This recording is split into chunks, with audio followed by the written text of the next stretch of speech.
வணக்கம்.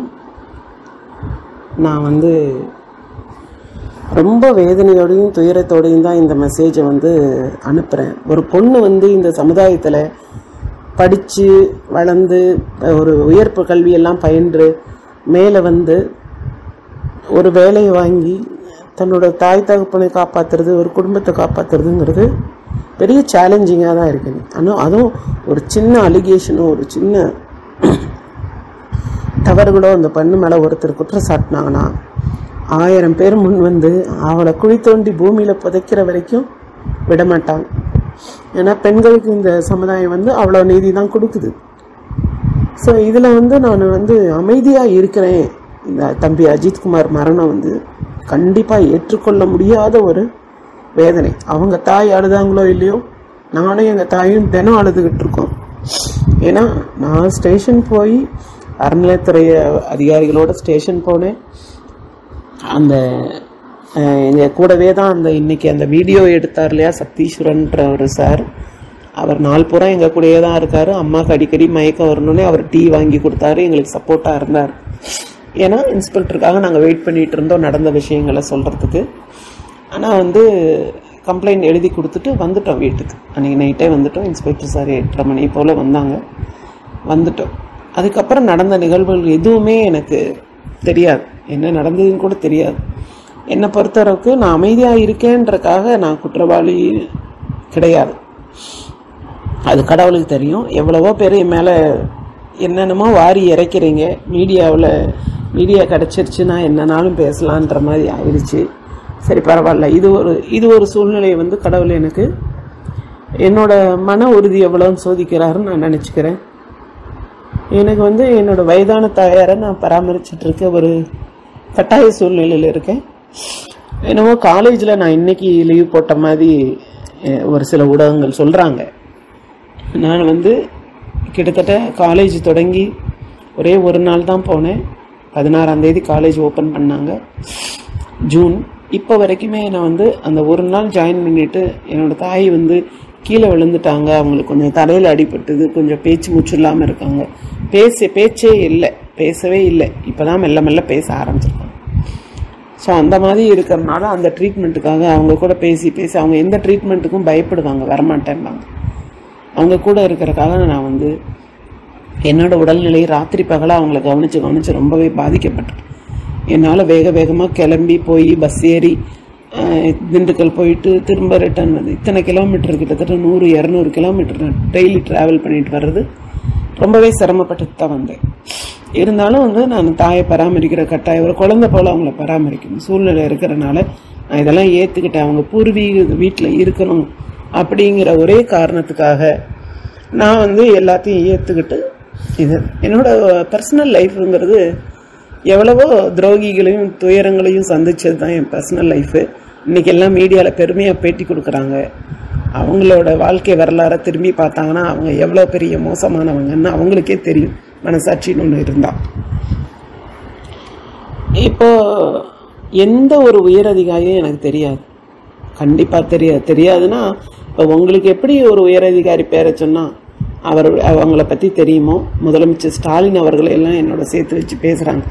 மாண்புமிகு முதலமைச்சர்கிட்ட நான் அந்த மரியாதையான எண்ணங்கள் தான் எனக்கு இருக்கே தவிர எந்த விதமான பர்சனல் எதுவுமே எனக்கு கிடையாது. அவர் எல்லா மக்களுக்கும் நன்மைக்காக ஒரு முதலமைச்சர் அந்த பதவியில் என்ன இருக்குமோ அதை தான் அவர் இந்த அஜித் மரணம் நடந்தப்பையும் அவர் உடனடியாக நடவடிக்கை எடுத்து எல்லாமே அவர் செஞ்சுட்டு வர்றார். அப்பேற்பட்ட மனிதரே ஒரு தாயோடைய உணர்வுகளை மதித்து சாரி கேட்டாருன்னா நான் பல தடவை அவங்க அம்மாட்ட சாரி கேட்கணும், அவங்க அம்மாட்ட பல தடவை மன்னிப்பு கேட்கணும். என்னால் நேரில் வர முடியல. ஏன்னா கேமராக்கள் என்னை விடாமல் துரத்திக்கிட்டே இருக்கு. எங்கள் வீட்டு வாசல் கதவை கூட திறக்க முடியல. எங்கள் வீட்டில் நாய்க்குட்டின்னா நான் ரொம்ப மதிப்பேன் தான். அதை கூட ஒருத்தர் மீடியாவில் கொஞ்சம் கேவலமாக சொல்லியிருந்தார். நான் உயிர்களை ரொம்ப நேசிப்பேன். எந்த உயிரும் கொல்லக்கூடாது, பாதிக்கக்கூடாதுன்னு நினைப்பேன். ஒரு சின்ன எறும்பு கூட குக்கர் மூடியில் ஒட்டி இருந்தால் நான் அதை மெதுவாக ஒரு குச்சியை வச்சு தள்ளி விட்டுட்டு அப்புறம் தான் சாதம் வைப்பேன். ஸோ ஈவன் எங்கள் வீட்டில் நாங்கள் கொஞ்சம் காடோடு சேர்ந்த மாதிரி தான் இருக்கும், கிராமம். எத்தனையோ தடவை பாம்பு வந்திருக்கு. ஈவன் என் ஸ்டூடெண்ட்ஸுக்கு கூட தெரியும். நான் கொல்லாதீங்கன்னு தான் சொல்லுவேன். ஏன்னா வாழ்றது எல்லா உயிரோட உரிமை. அழிக்கிறது நம்ம ஒரு 6th சென்ஸ் இருக்கிற ஹியூமனால அழிக்கிறது நம்ம டாமினேஷன் கிடையாது. அது நான் பல தடவை நான் உறுதியாவே சொல்லுவேன். ஸோ இந்த மாதிரி ஒரு சூழ்நிலையில எனக்கு ஐஏஎஸ் அதிகாரி தெரியும், அது அவங்கள தெரியும், இவங்கள தெரியும், ஃபோன் பண்ண அப்படின்றாங்க. இந்த அஜித்குமார் தம்பி அவர்களோட மரணத்தை எப்படி எடுத்து செல்லணும், அவருக்கு எவ்வளவு உண்மையாலுமே அவங்க குடும்பம் மேல அக்கறை இருந்து அவருக்குரிய இரங்கலையும் அன்பையும் வெளிப்படுத்தணும்னா இப்படி திசை திருப்பலா இவ்வளவு சேனல்ஸும் பேசிட்டு இருக்க மாட்டாங்க. சாத்தான் குளத்தை பத்தி 90% பேசுறாங்க, 10% தான் அஜித்குமார் அவங்க தம்பியை பத்தி பேசுறாங்க. அதை தவிர என்னோட பர்சனல் வாழ்க்கை வரலாறு இந்த சமுதாயத்துக்கு ரொம்ப பெரிய முக்கியம் கிடையாது. பர்சனல்னா இவங்க கல்யாணம் பண்ணாங்க, இவங்களுக்கு குழந்தை குட்டி இல்லை, இவங்க அப்படி, இவங்க ரூடு, இவங்க அப்படி இப்படின்னு என் வாழ்க்கையில என்னோட பர்சனல் சேற்றை வாரி இறைப்பதுங்கிறது இந்த சமுதாயத்துக்கு ஒரு தேவையில்லாத விஷயம். அவங்க இதனால என்னத்தை தெரிஞ்சுக்க போறாங்க? நான் அவ்வளவு பெரிய ஆளும் கிடையாது, ரொம்ப சாதாரண மிடில் கிளாஸ் ஃபேமிலி. எங்க அப்பா ரொம்ப ஒரு நேர்மையான அதிகாரி. இதை கண்டிப்பா நான் தெரிவிச்சே ஆவேன். உலகமே எதிர்த்தாலும் அவர் ஒரு மிகப்பெரிய நேர்மையான அதிகாரி. ஒவ்வொரு வருஷமும் கலெக்டர்கிட்ட அவருடைய பணியின் பாராட்டுக்காக அவார்டு வாங்குறவர். அத்தனை மெடல்ஸும் எங்க வீட்டுல இருக்கு. அப்படிப்பட்ட நேர்மையான அதிகாரி தான் எங்க அப்பா. அவர் அவரோட பதவிக்கு நாங்க கோயம்புத்தூர்ல தான் வாழ்ந்தோம், பிறந்து வளர்ந்தது எல்லாம் கோயம்புத்தூர் தான். அவர் பதவிக்கு எவ்வளவோ சொகுசா வசதியா கோயம்புத்தூர்லயே வீடு கட்டி வாழ்ந்திருக்கலாம். ஆனா அரசாங்கத்துடைய லோன் அப்ளை பண்ணி வாங்கி எங்களால முடிஞ்ச அளவு இந்த கிராமத்துல ஒரு வீட்டை கட்டி, கிட்டத்தட்ட 40 வருஷத்துக்கு முன்னாடி கட்டின வீடு இது. யாரோட காசுலையும் கட்டல, லோன் எங்க அப்பா இதுலயும் அம்மா இதுலயும் ரெக்கவரி செய்யப்பட்டு கட்டின, ரிட்டையர்மெண்ட் வரைக்கும் கட்டின லோனு. இங்க ஆஃப்டர் ரிட்டையர்மெண்ட் நாங்க 2001-2 அப்பா ரிட்டையர் ஆயிட்டாங்க. ஸோ இவங்க ஏதோ எங்க அதிகாரத்தை நாங்க 2011 யூஸ் பண்ணோம்னு சொல்றாங்க. ரிட்டையர்மெண்ட்டுக்கு அப்புறம் ஒரு மனுஷங்களுக்கு அந்தந்த அரசாங்க அதிகாரிகள் எல்லாருக்குமே தெரியும், அந்தந்த டிபார்ட்மெண்ட்ல இருக்கிறவங்களுக்கு ரிட்டையர்மெண்ட்டுக்கு அப்புறம் அங்க டிபார்ட்மெண்ட் போனா எவ்வளவு மரியாதைக்கு அந்த வாசலில் நிக்கிற பியூன்ல இருந்து அந்த ஸ்வீப்பர்ல இருந்து என்ன மரியாதை கொடுப்பாங்கன்றது எல்லாருக்குமே தெரியும். இந்த எல்லா பிரச்சனைக்கும் காரணமே, இவ்வளோ அசிங்கப்படுத்துறது, இவ்வளோ மீடியால வர்றதுக்கு காரணமே இவருக்கு மூவேந்தனுக்கு ரொம்ப வேண்டியவர்.